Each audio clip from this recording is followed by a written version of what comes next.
Hi everyone, this is Natasha's English channel, class 7 of Business English in 22 classes. Today we are talking about past simple and past continuous.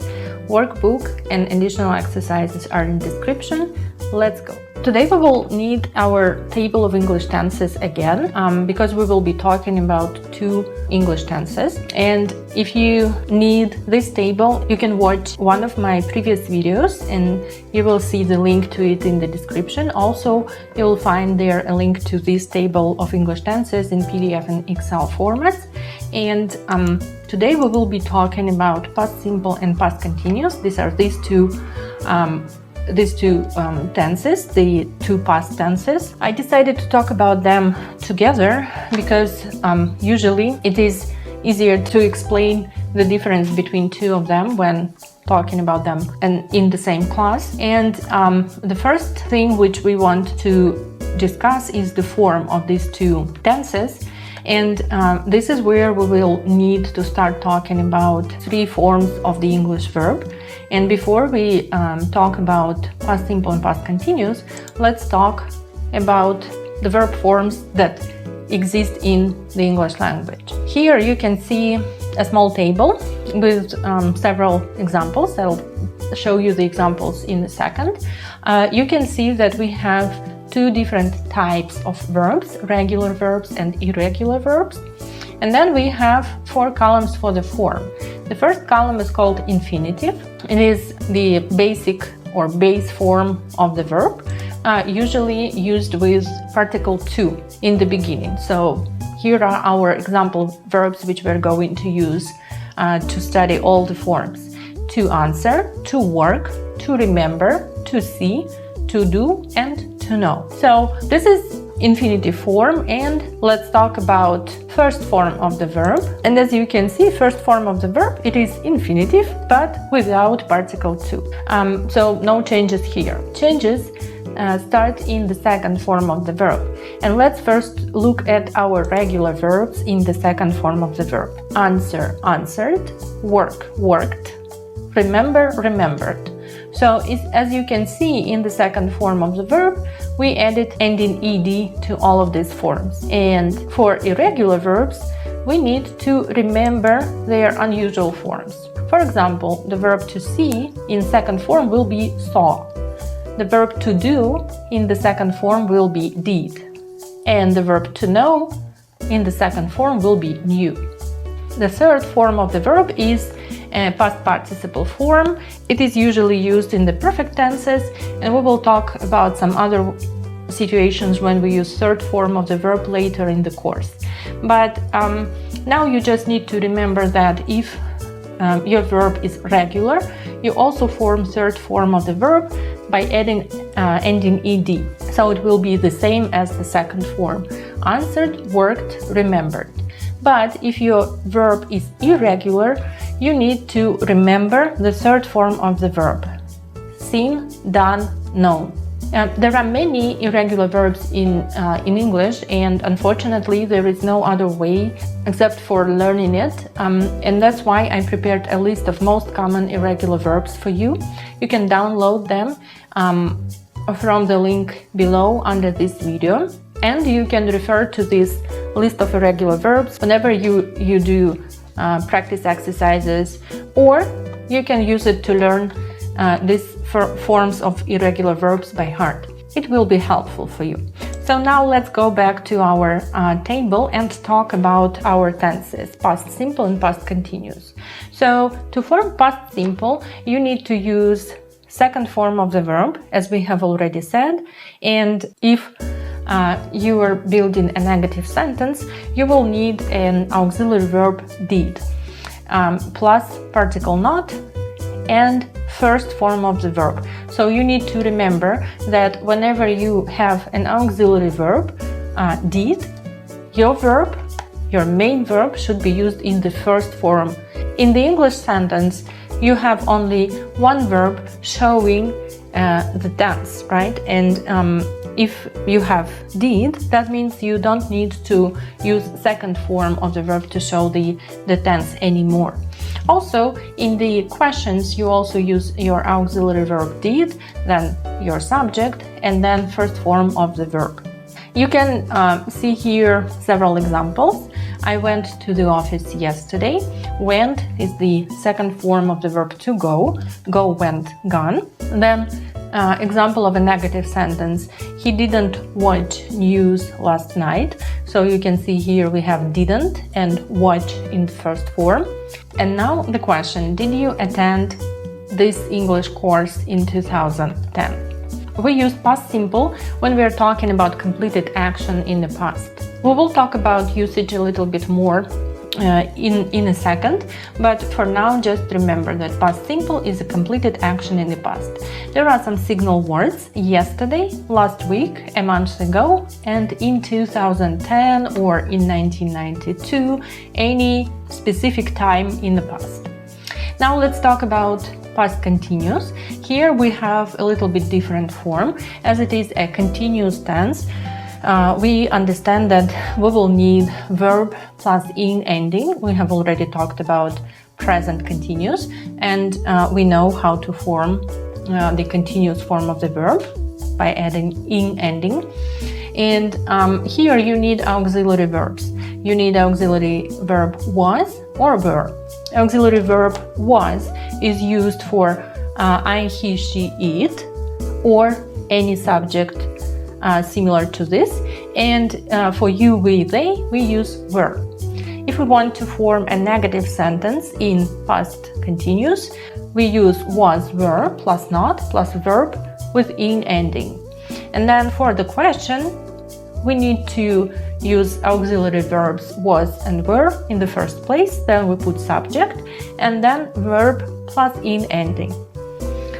Here are some examples. I was going to the office this time yesterday. He was not watching news when I came home. And were you developing this software from 2015 till 2016? We use past continuous to talk about an action or event which was in progress in the past. So we are talking about a continuous action in the past, as opposed to completed action in the past, in past simple. There are several signal words which we can use to understand that it is past continuous. They are while, when, at this time yesterday, from, till, and some others. Okay, now in order to understand past continuous and past simple and their difference a little bit better, I suggest to look at this timeline where you have future, you have now, the moment of speaking where we are now, and then we have past. If we talk about some action in the past which happened, for example, within this time frame, we understand that it was a long continuous action, so this was some kind of a continuous action here. But then we also may see some other action which happened in some exact time in the past. It is finished, it is completed, and this is past simple action. So from this timeline, you can see that continuous action was long action, was progressive action, was action in progress in past, from some point in the past until another point in the past. And then simple action is something completed that happened and it is completed.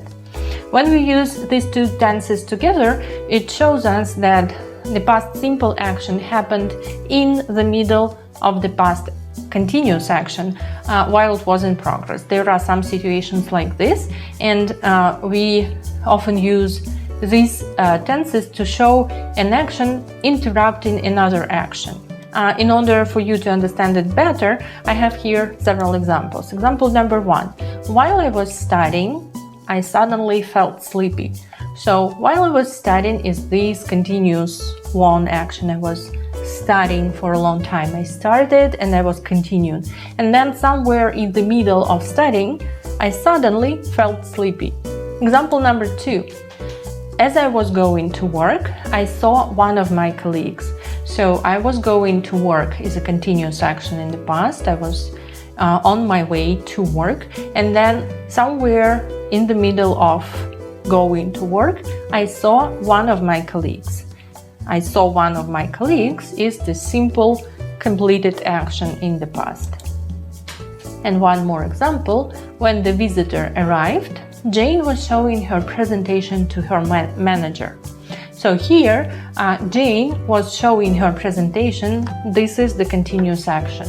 And the visitor arrived somewhere in the middle of Jane showing her presentation to her manager. And it is obvious that in all the situations where the action was continuous, while I was studying, as I was going to work, Jane was showing her presentation to her manager, we use past continuous. And in all the simple completed actions, I suddenly felt sleepy. I saw one of my colleagues. When the visitor arrived, we use past simple. Okay, now let's do some exercises to practice. And now we're going to read this small story. This is actually the first part of the story of Max Factor. I guess you guys know this company, this very famous big company. And we need to actually select the correct form of the verb. There will be two options in each sentence, and we will need to select one option which is the correct one. Before we do that, let's look at some vocabulary. The first word which I want you to look at is inventor. Inventor is a creator or a designer of something that has not existed before. So when somebody creates or designs something completely new, he's an inventor. And the second word is apparently. Apparently means as far as one knows or can see. It is some kind of an introductory word which you can use to link ideas in your story together. And the next one is apprentice. Apprentice means a person who is learning a trade from a skilled employer. So for example, if there is a person who can create some things with their hands, this person can take a student or apprentice to learn the trade, to learn the profession. And next one is potions. Potions is a word that probably you will not use too much, but you should know the meaning to understand this text. So potion means a liquid with healing, magical or poisonous properties. So this word is from the past, as you can understand, and it was used by many pharmacists back in past. And then the last phrase, which I want you to have a look at is a range of. A range of means a number of or a portfolio of. Now take your time, read the text, and select the correct form of the verb, and we will check in a minute. As usual, you can pause the video and use as much time as you need. Okay, let's check. In many parts of the world, Max Factor has become a famous brand of cosmetics. Yet few people know that Max Factor, who was born in Poland in 1877, is also the name of the inventor of those cosmetics. Apparently, it was while Max was working as an apprentice to a pharmacist, mixing all kinds of potions that he developed an interest in cosmetics. He was living in Moscow when he opened his own shop, selling a range of handmade cosmetics. Okay, good. I hope it was not too difficult, because now you will have to complete the second part of the story with either past simple or past continuous. And before you do that, again, a couple of words to look at here. The first one is nobility. Nobility means aristocracy, higher society. Next word, worn. Worn is the third form of the verb to wear. Usually we use the verb to wear to talk about clothes or makeup, and you can say that somebody usually wears very expensive clothes. Next word, appoint. To appoint. To appoint means to assign a job or role to someone. Okay, now take your time again, pause the video, open the brackets, use verbs in past simple or past continuous, and we will check. Alright, let's check. The story goes that one day some members of the Russian nobility noticed the beautiful makeup worn by some traveling theater actors who were performing for them. So they appointed Max Factor, the cosmetic expert for the royal family. In 1904, Factor emigrated to the USA. He created a new kind of makeup for cinema actors in Los Angeles, where he was living. By the time he introduced his products to the public, all major actresses were visiting his salon.